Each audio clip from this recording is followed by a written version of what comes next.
एक व्यक्ति हमें मिला, हमने कहा तुम्हारी घरवाली बड़ी खतरनाक है। बोले बहुत खतरनाक है। हम कहा है कि नहीं? बोले है। तो हम कहा पिटते हो तुम घरवाली से? बोले बहुत पिटते हैं। हम कहा फिर भी तुम भगवान की भक्ति करते हो, कभी भगवान से शिकायत का मौका नहीं मिला? बड़े पहुंचे हुए महात्मा ही थे वो। बोले गुरुजी भला हुआ जो घरवाली पीटने वाली मिली। हम कहा इसमें क्या भला हुआ? बोले यदि पीटने वाली ना मिलती, प्रेम करने वाली मिलती तो हम घरवाली के चक्कर में रहते, पीटने वाली मिल गई तो परमात्मा के चक्कर में हो गए। तो यहाँ भी जितने पत्नी प्रताड़ित बैठे हैं उनको ये ऑफर है। यहाँ भी जितने घर से प्रताड़ित बैठे हैं उनके लिए ये ऑफर है, यदि तुम्हारी घरवाली या तुम्हारा हस्बैंड खतरनाक है तो टेंशन लेने की जरूरत नहीं है, रोना धोना रोने की जरूरत नहीं है, और यहाँ वहाँ मुंह भटकाने की जरूरत नहीं है, मन भटकाने की जरूरत नहीं है। यदि घरवाला खतरनाक है या घरवाली खतरनाक है, भला हुआ भगवान ने एक नया मौका दिया है प्रभु की भक्ति करने का। आज ही सुबह हम एक बात बोल रहे थे, अब वो बात यहाँ बोलेंगे तो बड़ी वायरल होगी।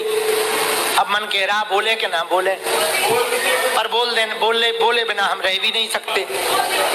हम अक्सर अपने गांव में, गांव के लोगों को जब बैठते थे तो एक बात बोलते थे। गांव में हमारी चौपाल लगती थी कभी कभी। गांव के लोग बड़े सीधे साधे हैं हमारे। अब विचार करो जिस गांव में हम हुए वो गांव कितना सीधा होगा,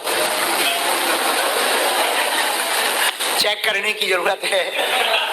तो हम जहाँ पैदा भए तो हमारी गांव में चौपाल लगती थी। शाम के समय मंदिर के बाहर ही चबूतरे पे गांव वाले बैठते थे, हम बैठ जाते थे, चाय चलती थी, भजन चलते रहते थे।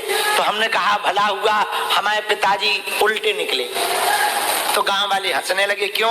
हमने कहा यदि पिताजी हमारे कुछ करते धरते होते तो हम मंदिर पे ना पढ़ते होते, किसी यूनिवर्सिटी में पढ़ते होते, किसी हॉस्टल में पढ़ रहे होते। हमारे पिताजी कुछ कर नहीं रहे थे, इसलिए भला हुआ हम बालाजी के और गुरुजी के चक्कर में पड़ गए। इसीलिए बुरे समय को भी अच्छा बनाओ, यही गुरु कृपा कहलाती है, यही भक्ति का मार्ग है जो बुरे को भी अच्छा बना ले। दुनिया के बहुत से देश टेंशन में, इस बात से टेंशन में है क्योंकि उनके नागरिक टेंशन में, डिप्रेशन के शिकार हो रहे हैं। हमको एक जगह के बहुत बुद्धिमान व्यक्ति मिले, बोले हमारी कंट्री में बहुत स्ट्रेस डिप्रेशन बढ़ रहा है, आप कोई उपाय बताओ। हम कि हमारे भारत में तो गरीबी में भी डिप्रेशन नहीं होता है। बोले क्यों? हम कि हमारे यहाँ भरोसा करने के लिए परमात्मा होता है, तुम्हारे यहाँ कोई भरोसा की व्यवस्था ही नहीं है, इसलिए टेंशन में है। इसलिए प्रियजनों, विपरीत समय को भी, बुरे समय को भी भला बनाओ, विपरीत परिस्थिति में भी मुस्कुराओ, भगवान को धन्यवाद दो। प्रभु ने भजन करने का एक और मौका दिया है। हमारे संत कहते दुख भी मुझे प्यारे हैं, सुख भी मुझे प्यारे हैं, छोड़ूं मैं किसे भगवन, क्यों? दोनों ही तुम्हारे हैं, सुख भी मुझे प्यारे। एक बात और,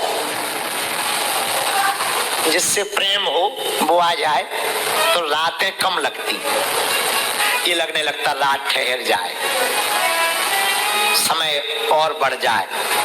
और जिससे प्रेम ना हो वो आ जाए तो ये लगता ये कब जाए। और उसके सामने भले ही नींद न आए, हाँ भैया हम तो बहुत थके भाई, सोना है। अच्छा जाओ ताकि हम सो जाए, बल्कि इसलिए नहीं सोना है, उससे प्रेम नहीं है तो नींद आती। और जिससे प्रेम हो और वो कहे आपको नींद आ रही, हम जाने नहीं कोई नींद नहीं आ रही, ठीक है सब ठीक है, कोई बात नहीं, कल सो लेंगे, सोना तो जिंदगी भर हो, बैठो। तो जिससे प्रेम हो उससे टाइम कम लगता है, जिससे प्रेम ना हो उसका 2 मिनट भी 2 साल बराबर लगता है। उसी प्रकार मेरे पागलों, यदि परमात्मा से तुम प्रेम करोगे तो तुम्हें जिंदगी भी कम लगेगी और जिंदगी गुजर जाएगी। प्रेमी के नजदीक बैठने पर समय कब गुजर जाता पता नहीं लगता। जब प्रेमी के पास बैठने से रातों का समय कम लगता और गुजर जाती रातें और कम लगता, वैसे परमात्मा के पास बैठने से कब जिंदगी गुजर जाएगी कोई पता भी नहीं लगेगा। इसलिए मेरे प्रियजनों, परमात्मा के पास बैठने का मतलब ये नहीं कि तुम कल से ही अपनी कैम्ब्रिज यूनिवर्सिटी छोड़ करके यहीं भगवान के मंदिर में बैठो। नहीं नहीं, परमात्मा के पास बैठने का विषय है तन से जगत में रहो, मन से जगदीश के पास रहो। तन से संसार में रहो पर मन से परमात्मा के पास रहो, क्योंकि सुख भी मुझे प्यारे हैं, दुख भी मुझे प्यारे हैं, छोड़ूं मैं किसे भगवन, दोनों ही तुम्हारे हैं। अब तुम्हारे तो क्या सुख और क्या दुख। इसीलिए प्रियजनों, मेरे प्रिय आत्माओं, निश्चित रूप से आपके जीवन में कोई ना कोई झंझट होगा, हम मानते हैं। एक काम करना, उस झंझट को भी, उस उलझे हुए वक्त को भी सुलझाने के लिए परमात्मा के चरण पकड़ लेना। अभी बाहर बरसात हो रही थी, हम जब आ रहे थे, यहाँ हुई नहीं हुई पता नहीं, खैर लंदन है, यहाँ WWW है।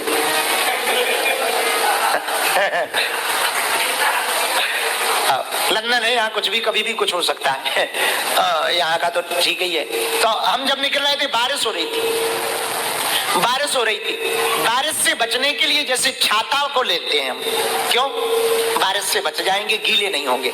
तो बारिश से बचने के लिए जैसे छाता का प्रयोग करते हैं, वैसे ही संसार की विपत्तियों से बचने के लिए सद्गुरु की छत्र छाया का प्रयोग करना चाहिए। है? जैसे छाता बारिश से बचाता है, वैसे ही सद्गुरु की छत्र छाया संसार की विपत्तियों से बचाती है। तुमने देखा नहीं, आजकल पेंट चल रहा है, वाटर प्रूफ पेंट। ये वाटर प्रूफ क्या है भैया? पानी आएगा तो टिकेगा नहीं, वैसे यदि तुम परमात्मा के हो जाओगे, गुरु के हो जाओगे, विपत्तियां आएंगी तो टिकेंगी नहीं। गुरु भी एक वाटर प्रूफ है, विपत्ति प्रूफ होता है गुरु। गुरु अब हमसे पूछो महाराज, कोई गुरु बढ़िया बताओ।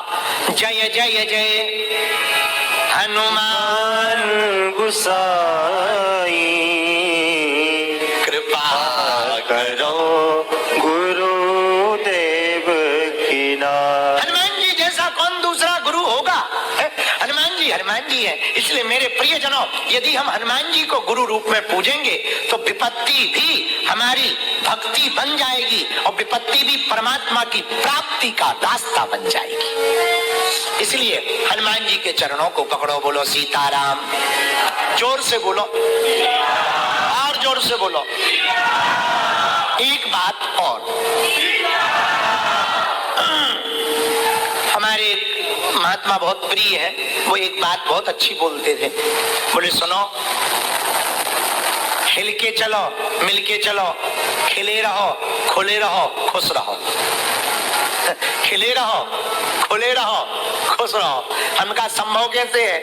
बोले यदि संसार में तुम सीरियस रहोगे तो सब काम सीरियस के होंगे, यदि तुम संसार में खुश रहोगे तो सब काम हंसी खुशी में हो जाएंगे। पर ये कहना सरल है, जीना कठिन है। कहना सरल है, जीना कठिन है। तो उपाय क्या है? बोले उपाय भी है। हमने पूछा महाराज उपाय क्या है? बोले उपाय ये है, संसार को रेस्टोरेंट समझो।